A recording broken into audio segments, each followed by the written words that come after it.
Hello and welcome to the latest edition of our Negotiating Government podcast.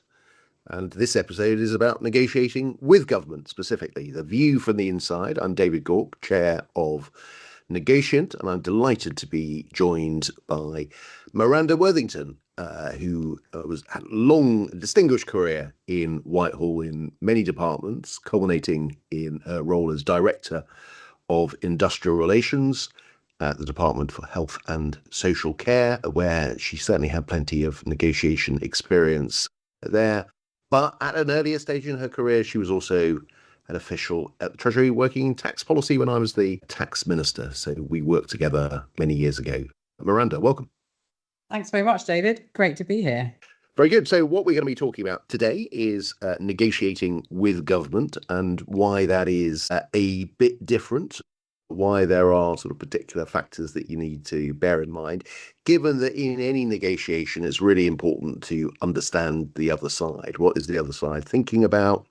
What are their objectives? How do they operate? What are the various factors that will apply here? When you're negotiating with government, it's no different. But there are some real complexities. There are some real differences when you're dealing with a government. So before we turn to the sort of specific points that are relevant to a negotiation with government, it's perhaps worth just spending a moment or so focusing on government as an entity, what it is and why it is perhaps so different. So, Miranda, do you want to share a few sort of observations in terms of why government is a interesting counterparty, if you like, for any negotiation? Yes, I think the first thing to say, which really underlines everything, is the fact that government is expected to and does play a large role in most aspects of life. And because it plays that role and because it uses taxpayers' money to do so, the level of scrutiny is unparalleled. The vast bulk of the media is focused on what government is up to. You've got the opposition party whose job it is to try and expose weaknesses in the way that government is doing its job. And you've got taxpayers who are understandably concerned about the money that they are contributing towards government and how that's being spent. Because of the size that implies, the only way for government to manage that is to break itself up into manageable sized departments and manageable sized teams within those, which inevitably creates this siloing effect where, as much as people try not to, policies are thought about in isolation. And because of the intense scrutiny of the public domain, that means that what's at the top of the priority list can change very quickly. Yeah, I think that's a really helpful point. And let's sort of dive into the sort of details here. But I think what that brings out is three interlocking characteristics, if you like, of government. One is scale and complexity.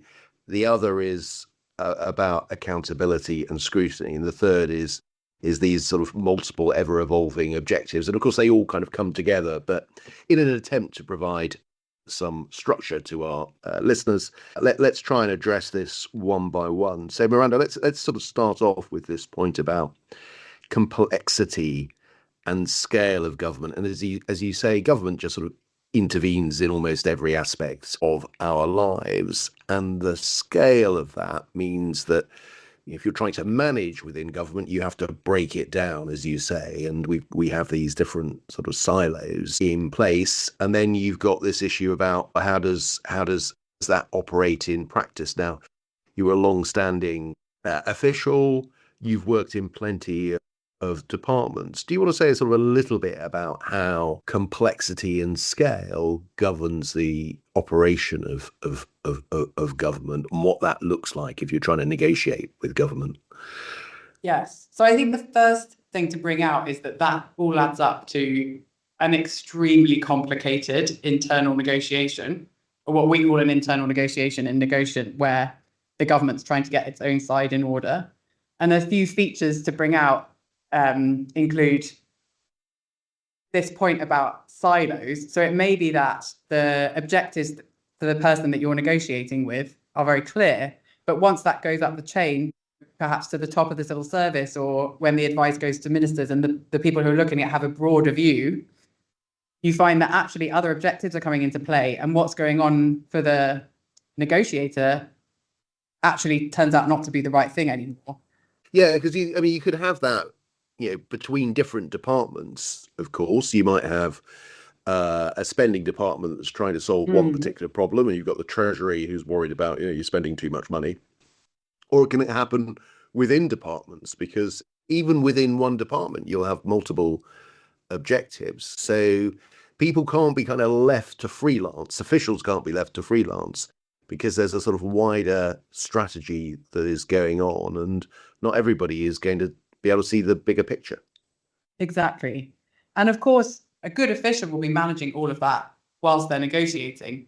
But because there can be so many people to consult inside the department, in Treasury, possibly even in number 10, in other departments, there's so many links in a chain that even if everybody in that chain is working with a high degree of urgency and prioritizing this, it can be incredibly slow. And of course, realistically, even for the most high profile negotiations, they won't be the top of everybody's priority lists.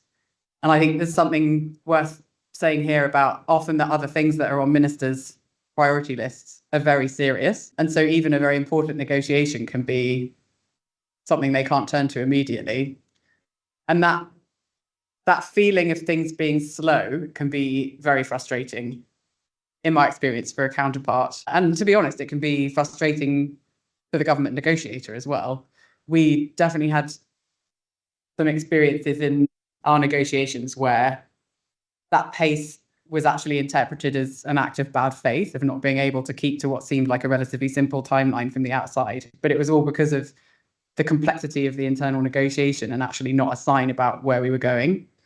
Yeah, and I suppose also you've got the sort of, in terms of the governance of the public sector, you've got this split between officials and ministers, and it's very hard for officials to tell ministers what to do. I mean, obviously they're trying all the time, but if a minister doesn't complete their red box or asks for more information or has sort of second thoughts about something, some ministers are better than others at making decisions. It's a tendency of plenty of ministers, and I'm not going to ask you to name names, Miranda, but plenty of ministers who might be indecisive and therefore ask for more information. On the other hand, ministers will worry about sometimes rushing to judgment in a particular point and when they shouldn't do. But that's part of the challenge as well, is that you're dealing with the officials for the most part, but then everything has to be run past ministers, and ministers will have a different set of incentives and considerations and what have you. And as I say, not all of them necessarily turn the work round as quickly as they might do. So that's another factor that comes into play. Absolutely. And I think it's worth saying that if a negotiation is very high profile, and so in the media a lot, all of this is exacerbated considerably, because then you have much more senior people are interested, more ministers are interested. This may be on the PM's desk even, and therefore all of his team need to be on top of it. And so you're just adding extra people who probably their job is to be an excellent generalist and learn about things quickly, but they won't know the specifics of this negotiation. And so they have to learn it before they're prepared to advise the Prime Minister, for example. And again, it just slows everything down. And of course, there's advantages to your negotiation being high profile, because that probably suggests more willingness to deal or more pressure to do a deal, but it can really slow things down. Yeah, no, I think that's absolutely right. And of course, sometimes ministers can be providing huge amount of impetus to get a deal done, move things on. Perhaps we'll come back to that in a moment. But I think that brings out the issue of scale and complexity, and how that results in quite complicated governance when you're dealing with the public sector. The second area that we kind of identified was on scrutiny and accountability. And that does come off the point that you were making, Miranda, about high profile cases. And that can sometimes suddenly change the dynamics in negotiation. But as we talked about, government just has an impact on everything that we do. When it comes to the money that government has, this is taxpayers' money, and taxpayers understandably want to ensure that that money is well spent, and they feel they've got a stake in this in a way that wouldn't necessarily be the case with a private sector entity. And Obviously, governments are in an unusual position in terms of the level of scrutiny from the media. You talked about earlier about the fact that there are opposition parties, and their job is to scrutinise, and not necessarily in the most constructive of ways very often. And just that sort of sense of a wide sense of objectives that a government will have. But to some extent, that makes governments less predictable, I would have thought, as a party, because it is complex and because there is this level of scrutiny. And very often what matters is not people who are immersed in the detail, but public opinion will be driven. And this isn't meant to be in any way condescending. Most people have got more to worry about in their lives than any particular one factor that the government is, a negotiation the government is engaged in. But they may well have a view, and they'll express that quite forcefully. So understanding the politics can very often be really important here. Yeah. And again, I think that's all the more true the more high profile the negotiation is. And this can mean a degree of risk aversion because the government is worrying a lot about how the deal looks and not as much about or crowding out room to think about what it achieves. Yeah, and that's a familiar point we tend to make in negotiation, really, that very often these public-private negotiations don't optimize value in the way that they might do. And one of the reasons for that is that sense of, how does it look? What are the politics of this? Rather than stepping back and saying, well, could we get more out of the overall value that is created, and then think about how we allocate that value. So I think that is a real challenge here, because we are operating in a very scrutinized area. And I think if you're going to be successful in negotiation with government, it is really helpful to have an understanding of what those complexities are, what the level of scrutiny is, what the politics are here, frankly. And actually, if we're talking about scrutiny, I think one thing that's worth bringing up here is that government is always thinking about precedent. It knows that not only will any deal it does be scrutinized now, but it'll also be scrutinized in the future by people who come and try to do another deal with government, and will be pointed to as an example of precedent. Yeah, that must particularly apply, I guess, without getting into too many details, with the industrial relations side of things. You reach one deal with one union, then another union will say, well, hold on, what about us? Absolutely. Good. So that's scrutiny and accountability. And as I say, these three topics, they all do interlink, but let's turn specifically to this issue of multiple ever-evolving objectives. We've talked a little bit about politics here, but and that sense of political priorities do change. You're always in a world of competing trade-offs, but suddenly you might find that one objective counts more than it did previously. I'm struck, if you were to look at, say, the reaction to Rachel Reeves' first budget in the autumn of last year, there was then a lot of criticism that it wasn't sufficiently pro-growth. And within a month or two, it seemed to be everything that was coming out of the government was focused on growth. There was a sort of real shift in emphasis and shift in tone. And, we were getting lots of announcements about the role of regulators or planning reform or whatever it might be. It all became growth. Now, growth was always there as an objective, but suddenly it was the priority point. And if you were making an argument about growth, then you were probably going to be listened to more than previously. And I would argue that that was predictable, that there was going to be, as if you like, a bit of a backlash, and that growth, in the absence of economic growth, the absence of a clear growth plan, that suddenly growth was going to become the big thing. And I think there's a lot here about anticipating not just where things are today, but where they're going to be in a short period of time, which is very often in response to public opinion. Is that a fair comment? Yes, absolutely. And my experience is that can be absolutely infuriating to the other side, because their experience can be that government is unresponsive or the negotiation seems to be stagnating, and then suddenly governments spring into action and want to move very quickly. And whilst that is understandably quite annoying, it's actually a great sign. It shows that the negotiation has gone up the political agenda and that government will be much more in a mood for doing a deal. Yeah, no, I think that is right. And of course, if we're looking at governments and the sort of political pressures and uncertainty, one thing that can drive uncertainty, one thing that can change political priorities is changes of personnel, particularly amongst ministers. So every now and again, we have a full-scale change of government. But recent history shows that you can have changes of ministers quite often. You can have changes of prime ministers within one parliament, sometimes on a fairly regular basis. So that can suddenly shift things. It can unlock things. I can go back to my time as Justice Secretary, and we were always in dispute with the Criminal Bar Association. But after my time, there was a long-standing dispute. There was a change of Lord Chancellor from Dominic Raab to Brandon Lewis, and a new minister, essentially Brandon Lewis, came in and got the deal done very quickly.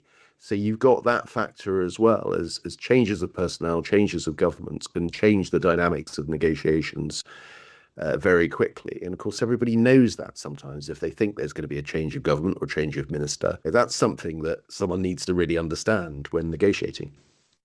Absolutely. And it can cut both ways. I think an incoming minister is often very keen to do something very positive in their first few weeks in the job.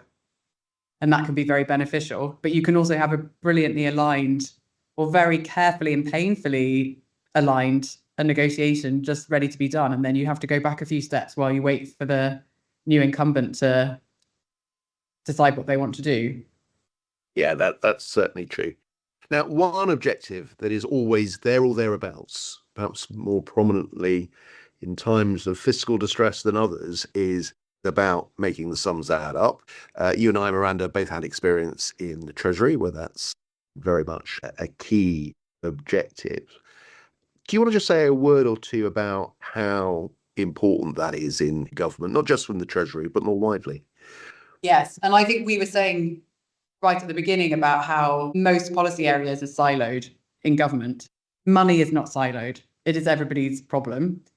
And I would say that I noticed over my time in government that going from being a Treasury problem to being everybody's problem, and something bit being the first thing that everybody thinks about when they're starting a negotiation.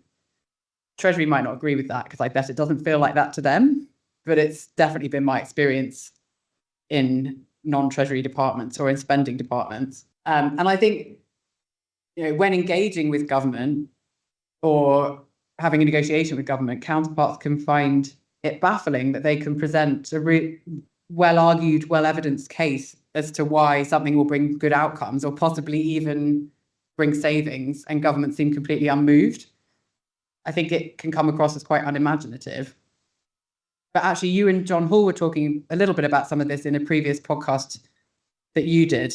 I don't know if you want to say a little bit about that. Well, yeah, I was going to recommend, I mean, no doubt all our listeners have already tuned into that, but if they haven't, do have a listen back to the discussion that I had with John, another negotiant associate who was at the Department of Health and the Treasury. And we did discuss this whole issue of spend to save programs, but there is always a lot of skepticism that comes from the Treasury as to, are these savings really ones that are going to be realised? Or is it really just evidence that this is a value for money spending program, but to claim that it's going to save money over time is one that, let's put it this way, there are more claims that a spending program is going to save money than there is ever in reality. So it's a really interesting point. But yeah, that frustration that you very often hear from private sector entities or whoever it might be saying, look, this is going to be really good value for money, it'll save you money in the long term, and it doesn't necessarily get a receptive response. It'd be fair to say there are plenty of spending departments that make pitches along those lines and get knocked back by the Treasury, but there are all sorts of factors in terms of to what extent a particular idea is just going to kind of reallocate resources in a particular area. I mean, I remember as doing the tax job is that we were always getting bids to say if you cut VAT on this sector, there'll be more economic activity in that sector. And of course, that would be right, but it would largely be displaced from other sectors. So that was an argument that would be often run and nearly always ignored. Miranda, I wanted to turn now briefly to the culture of the civil service in the context of a negotiation. You've got plenty of experience of that. How would you describe that? Yeah, interesting question. And I think a few things spring to mind. One is that the civil service should be very good at problem solving. It is their job to work with ministers' objectives and figure out how to deliver those objectives and make recommendations. I think the counterpart can sort of use that skill set to try and pick through a negotiation to get to an outcome. And linked to that, whereas usually two negotiating parties have a very strong personal interest in the outcome, the civil service shouldn't. They might really care about the policy area they work on. They might really want to do a deal because it's great for them to have done so, but they shouldn't have a personal vested interest in the outcome. And I think that frees them up a little bit to use their problem solving skills in quite a neutral way. I suppose another thing to bring out is that government tends to have, almost always has, access to the best access to data and impressive analytical capabilities and capacity. They're also used to seeing quite poorly evidenced assertions. So I think there's a bit of a cultural skepticism about other parties' analysis and claims, and that's something to bear in mind. And I suppose one more thing to fall out, and any civil servants who are listening might disagree with this, but I think the civil service is quite culturally polite. And in the context of a tough negotiation, they're perhaps more reluctant than other groups that I've seen to kind of have it out or to have very difficult conversations.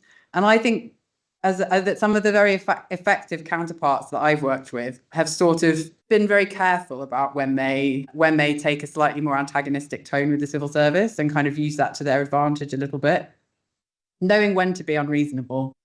Yes, well, the good news, Miranda, is that if there are civil servants that disagree with you, they are going to be polite to you in that disagreement. So that's good news. David, I would be really interested to hear a bit about the negotiation and handling that's going on largely out of the view of civil servants. So, for example, for ministers with their parliamentary party and so on.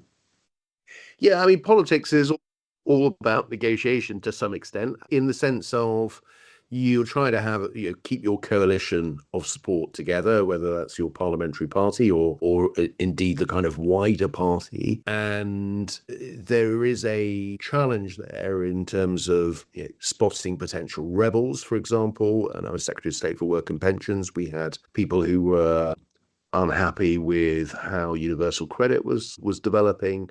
So we would have to work with them, try and understand their concerns and work through that, try and address those concerns. And really quite a lot of time is spent as a minister, as particularly junior ministers, in just trying to keep that party on side, spotting the potential rebels, trying to talk them around. And as I say, that becomes a negotiation. And there's suddenly become a whole set of factors about who is influential on particular MPs, etc., that becomes more important. So ministers are very much engaged in a negotiation, as I say, with their parliamentary party, could be the wider voluntary party, asking themselves, how is this going to play with the party members? My experience, talk of donors having influence on party policy can be overstated, but there's certainly an environment of, well, I'm going to be at this event and I'm going to have a load of donors in my ear, but you will be conscious of that. So there are a set of things that make matters a little bit more complex than you would otherwise have, that you would not have in a different type of organisation. So I think that's all adds to the complexity point. So let's conclude this. I suppose, Miranda, can I put one last question to you, which is, what are the features of an effective counterpart in a negotiation. I think this is a good way of recapping, I guess, on what we have said. But given all of this complexity, the scale, the multiple objectives, the scrutiny, and so on, what is it that makes one entity or person more effective in negotiating with government than another? Well, a few thoughts. I think, and some of this isn't unique to negotiations with government. Some of it will be applicable in all negotiations. I think, first of all, being able to make arguments that resonate with the current and potential future priorities. So the point you were making about being able to spot where things might go in a couple of months' time. There's something about having a reasonably sophisticated understanding of the pressures that are on ministers and government and the way that they operate. I mean, I've had experience of negotiating with counterparts who have quite a one-dimensional view of politics and fiscal pressures. And the more sophisticated you can get that, the better you can get into problem-solving mode and trying to find a way through that navigates government's concerns. I think one thing I've seen work very effectively is about having strong relationships both with officials and someone in the political team, and thinking quite carefully about when to use one versus the other. Another point is about having your own house in order and being able to tell government what you can and can't do on your own internal processes. Because government's so big and is so used to doing things internally, it can kind of dominate in terms of processes and the way things are run. And you'll need to be quite assertive in telling them what you need to manage your internal negotiation. And then I suppose finally, I would say making sure that you have got a strong, knowledgeable expert team that can kind of face up to the level of expertise that we were talking about in terms of government's analytics and so on. Yeah, I think they're all really good points there. And certainly I was struck when you were saying about making sure that you can kind of deliver, because from the government perspective, I certainly was involved in negotiations as a minister, where the question I was always asking is, can the other side actually deliver? Is it really worth going the extra mile to get a deal here? Because is it one that will actually be accepted and get to the outcome that we want? Or does it just get pocketed and you then go into another negotiation afterwards? And as you say, that's not unique to public sector, private sector negotiations, but perhaps it happens more often in these negotiations than in others. Look, on that point, Miranda, let's wrap up. Thank you very much for your time. Can I thank our listeners for tuning in? And I hope that was a useful explanation of some of the factors that apply when negotiating with government as part of our Negotiating Government series of podcasts. Thanks for listening, and do tune in again for our future podcasts. Thank you very much. Thanks very much.